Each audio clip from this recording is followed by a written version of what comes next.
আজকে খুব সহজভাবে তৈরি করব পাস্তার রেসিপিটা। স্কুলের টিফিনে মাত্র 10 মিনিটে এইভাবে ঝটপট বানিয়ে নিতে পারেন। তার জন্য আমি এখানে 1 বাটি পাস্তা নিয়েছি আর খুব কম ইনগ্রিডিয়েন্টসে করব।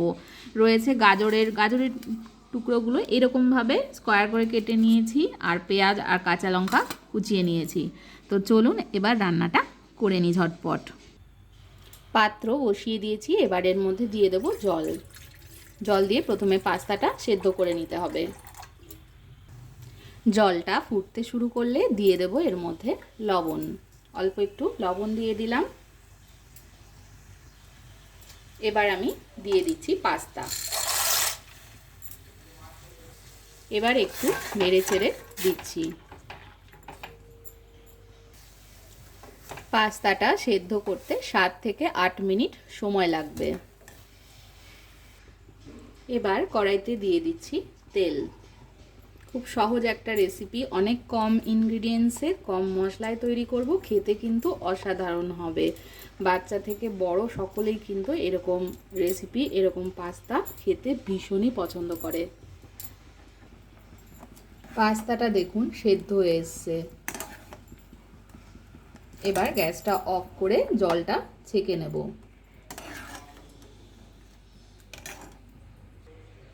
তেলটা গরম হয়ে গেলে এর মধ্যে পেঁয়াজ কুচোনো আর লঙ্কা কুচোনোটা দিয়ে দেব। পেঁয়াজটা ভাজবার সময় সামান্য একটু হলুদ গুঁড়ো দিয়ে দিলাম কালারের জন্য।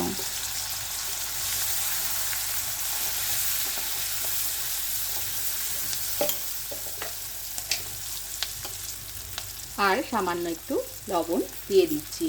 পাস্তায় কিন্তু লবণ দেওয়া ছিল, তাই লবণের পরিমাণটা অল্প দিতে হবে, কারণ পাস্তাতে লবণ কিন্তু অল্প লাগে। তো খুব সামান্য একটু লবণ দিলাম। পাস্তাটাকে কিন্তু ছেঁকে নিয়েছি দেখুন।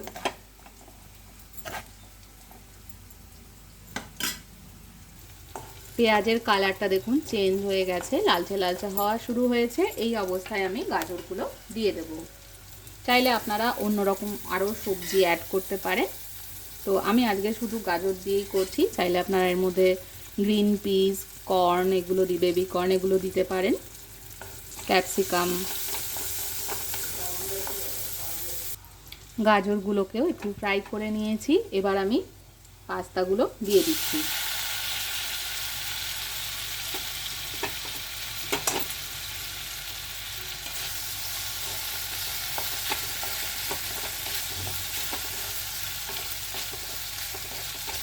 পাস্তাটাকে একটু নেড়ে চেড়ে মিক্সড করে নিচ্ছি, একটু হালকা ফ্রাই করে নেব।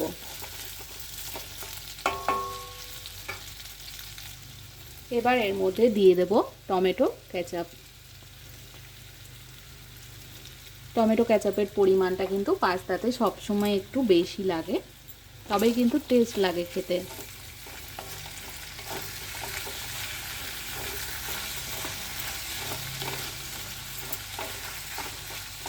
ভালো করে একটু মিক্স করে নিচ্ছি।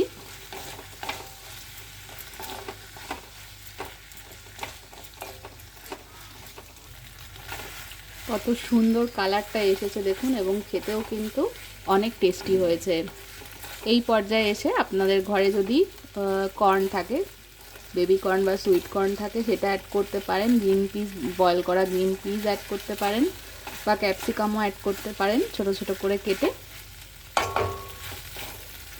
খুব ভালো করে কিন্তু মিক্সড করে নিয়েছি টমেটো কেচাপের সাথে। এবার দিয়ে দেব পাস্তা মশলাটা।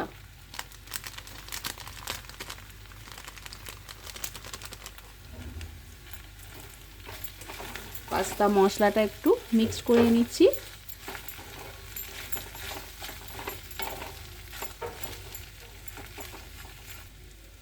এবার আমি একদম শেষে দিয়ে দেব ধনে পাতা কুচোনো। এই ডাল সমেত এরকমভাবে কুচিয়ে দেবেন, খেতে কিন্তু আরও টেস্ট লাগে।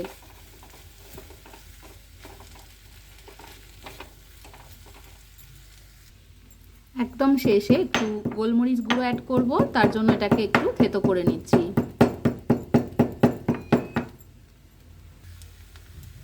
এবার একদম শেষে গোলমরিচের গুঁড়োটা দিয়ে সার্ভ করে দেব।